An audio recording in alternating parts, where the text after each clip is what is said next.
আমার এই চ্যানেলে আপনাদের স্বাগতম। আমি আজকে নিয়ে আসলাম ভারতীয় মহাকাব্যের ইতিহাসের গভীরতম অধ্যায়। আজ আমরা আলোচনা করব মহাভারতের সেই অন্যান্য চরিত্রগুলির বিষয়ে যারা এই মহাকাব্যের ভিত্তি রচনা করেছে। যে চরিত্রগুলি শুরুতে আমাদের মনে বিভ্রান্তি সৃষ্টি করে, তাদের জীবন, তাদের ভূমিকা আর সেই সময়ের গল্পগুলি বিশ্লেষণ করে আমরা জানব এক বিশাল ঐতিহাসিক কাহিনীর সূচনা। তাহলে চলুন ডুব দিই মহাভারতের জগতে। তো মহাভারতের চরিত্রগুলি শুরু হয় ঋষি পরাশর ও সত্যবতীকে দিয়ে। সত্যবতী ছিলেন একজন মৎস্যজীবীর কন্যা এবং যুবতী অবস্থায় তিনি নৌকা বেয়ে যাত্রা করতেন। একবার পরাশর ঋষি নদীর পথে যাত্রা করার সময় সত্যবতীর সঙ্গে দেখা করেন এবং তার প্রতি আকৃষ্ট হন। পরাশর ঋষি সত্যবতীকে অনুরোধ করেন তার সঙ্গে মিলনের জন্য। সত্যবতী শর্ত দেন যে যদি তার কুমারিত্ব ও সামাজিক মর্যাদা অক্ষত থাকে তাহলে সে মিলন করতে পারবে। পরাশর ঋষি তার ইচ্ছা পূরণ করেন এবং তাদের মিলন থেকে জন্ম হয় বেদব্যাস বা ব্যাসদেব, যিনি মহাভারতের রচয়িতা। এরপর পরাশর ঋষি সত্যবতীকে বর দেন যে তিনি কৌশলগন্ধা থেকে যোজনগন্ধা হয়ে যাবেন, অর্থাৎ তার দেহ থেকে এক মনোরম সুগন্ধ ছড়াবে। অপরদিকে কুরু রাজবংশের রাজা ছিলেন শান্তনু, যার স্ত্রীর নাম ছিল গঙ্গা। শান্তনু একদিন গঙ্গার তীরে গঙ্গা দেবীকে দেখতে পান এবং তার রূপে মুগ্ধ হন। তিনি তাকে বিবাহের প্রস্তাব দেন। গঙ্গা দেবী শান্তনুকে সত্য দেন যে তিনি বিবাহের পর যাই করুক না কেন শান্তনু কখনো তাকে প্রশ্ন করবেন না বা বাধা দেবেন না। যদি শান্তনু কখনো তার আচরণ নিয়ে প্রশ্ন করেন তবে তিনি শান্তনুকে ছেড়ে চলে যাবেন। শান্তনু সব শর্ত মেনে গঙ্গাকে বিবাহ করেন এবং তাদের মধ্যে সন্তান জন্ম হতে শুরু করে। গঙ্গা দেবী তাদের প্রথম 7 সন্তানকেই নদীতে ফেলে দেন, কারণ এই সন্তানরা ছিল অষ্টবসু, যারা এক অভিশাপের কারণে মানব জীবন লাভ করেছিলেন। তাদের মুক্তির জন্য গঙ্গা তাদের জন্মের পরপরই পানিতে বিসর্জন দেন। শান্তনু চুপচাপ সবকিছু সহ্য করেন, কারণ তিনি শর্তে বাধা ছিলেন। যখন অষ্টম পুত্র ভীষ্ম জন্মগ্রহণ করেন তখন গঙ্গা তাকেও নদীতে বিসর্জন দিতে যান। তখন শান্তনু বাধা দেন এবং এর কারণ জানতে চান। শর্ত ভঙ্গ হয় গঙ্গা শান্তনুকে ছেড়ে চলে যান। তবে যাওয়ার আগে তিনি প্রতিশ্রুতি দেন যে অষ্টম সন্তান ভীষ্ম বড় হয়ে এক মহান যোদ্ধা বা কুরু বংশের রক্ষক হবে। গঙ্গা শান্তনুকে ছেড়ে চলে যাওয়ার কিছু সময় পর শান্তনু একদিন শিকার করতে গিয়ে নদীর তীরে পৌঁছান ও সেই সত্যবতীকে দেখতে পান। সত্যবতী তখন এক তরুণী ছিলেন এবং অত্যন্ত সুন্দরী ছিলেন। শান্তনু তার রূপে মুগ্ধ হন। সত্যবতী আগে পরাশর ঋষির আশীর্বাদে যোজনগন্ধা নামে পরিচিত হন। তার শরীর থেকে এক মনোরম সুগন্ধ ছড়াতো, যা রাজা শান্তনুকে খুব আকৃষ্ট করেছিল। শান্তনু সত্যবতীকে বিবাহের প্রস্তাব দেন। সত্যবতী পিতা মৎস্যরাজ শর্ত দেন যে যদি সত্যবতীর পুত্র হয় তবে সেই পুত্র কুরু বংশের উত্তরাধিকারী হবে। কিন্তু ভীষ্ম তো ছিল শান্তনুর বড় পুত্র, তাই সে তার নিজের সব অধিকার ত্যাগ করেন এবং ব্রহ্মচর্যের প্রতিজ্ঞা গ্রহণ করেন, যার ফলে শান্তনু ও সত্যবতীর বিবাহ সম্ভব হয়। তো কিছু সময় পর শান্তনু সত্যবতী 2টি সন্তানের জন্ম হয়। একটির নাম চিত্রাঙ্গদ এবং অপরটির নাম বিচিত্রবীর্য, এবং পিতামা ভীষ্ম ছিল তাদের সৎ বড় ভাই।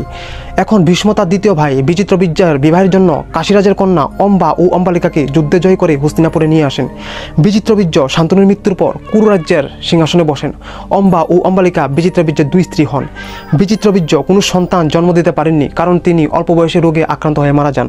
বিচিত্রবীর্যের অকাল মৃত্যুর পর তার মা সত্যবতী অত্যন্ত চিন্তিত হয়ে পড়েছেন, কারণ কুরু বংশের উত্তরাধিকারী প্রশ্নের মুখে পড়েছিল। তখন সত্যবতী তার প্রথম পুত্র বেদব্যাস, যিনি মহর্ষি পরাশর এবং সত্যবতীর পূর্ব সম্পর্ক থেকে জন্মেছিলেন, তাকে আহ্বান করেন। তিনি অনুরোধ করেন যে বেদব্যাস কুরু বংশের রমণীদের গর্ভে সন্তান ধারণের মাধ্যমে বংশ রক্ষা করতে। এই প্রাচীন প্রথাটি নীতির মতো প্রথা, নিয়োগ প্রথা নামে পরিচিত ছিল। এই অনুসারে একজন বংশের যোগ্য পুরুষ বিশেষ কোনো পরিস্থিতিতে রাজবংশের নারীদের গর্ভে সন্তান প্রদান করতেন। বেদব্যাস যখন মিলনের জন্য অম্বিকার ঘরে প্রবেশ করেন তখন অম্বিকা ভয়ে চোখ বন্ধ করে ফেলেন। এর ফলে তার সন্তান ধৃতরাষ্ট্রের জন্ম হন, যিনি জন্মান্ধ ছিলেন। বেদব্যাস যখন অম্বালিকার ঘরে প্রবেশ করেন তখন তিনিও ভয়ে ফ্যাকাশে হয়ে যান। এর ফলে তার সন্তান পাণ্ডু জন্মান, যিনি ফ্যাকাশে গাত্রবর্ণে ছিলেন। অম্বিকা ও অম্বালিকা ভীত হওয়ার কারণে সত্যবতী বেদব্যাসকে এক দাসীর কাছে পাঠান। দাসী ভয়ের পরিবর্তে শান্ত আনন্দিত হয়ে বেদব্যাসকে গ্রহণ করেন। এর ফলে বিদুর জন্মান, যিনি ছিলেন অত্যন্ত জ্ঞানী এবং ন্যায়পরায়ণ। ধৃতরাষ্ট্র বিয়ে করেন গান্ধারীকে আর পাণ্ডু বিয়ে করেন কুন্তী ও মাদ্রীকে। পাণ্ডু একবার শিকার করতে গিয়ে ভুলবশত এক ঋষি কিঞ্চক এবং তার স্ত্রীকে হরিণ ভেবে তীর ছুঁড়ে হত্যা করেন। মৃত্যুর আগে ঋষি পাণ্ডুকে অভিশাপ দেন যদি পাণ্ডু কোনো নারীর সাথে ঘনিষ্ঠ হতে চায় তাহলে সঙ্গে সঙ্গে তার মৃত্যু হবে।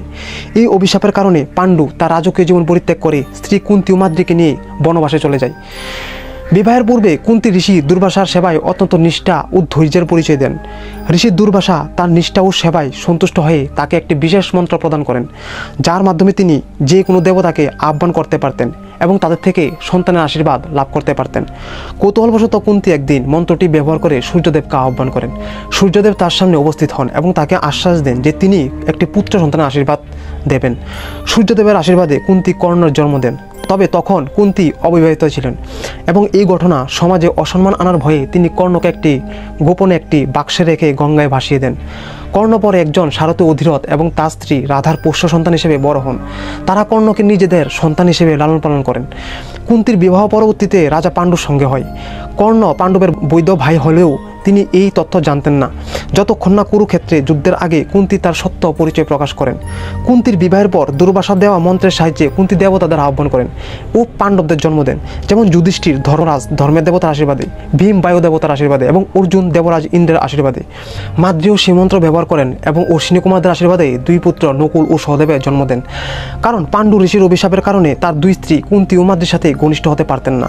একদিন বনবাসে পাণ্ডু স্ত্রী মাদ্রীর প্রতি আকৃষ্ট হন এবং তার সঙ্গে ঘনিষ্ঠ হওয়ার চেষ্টা করেন।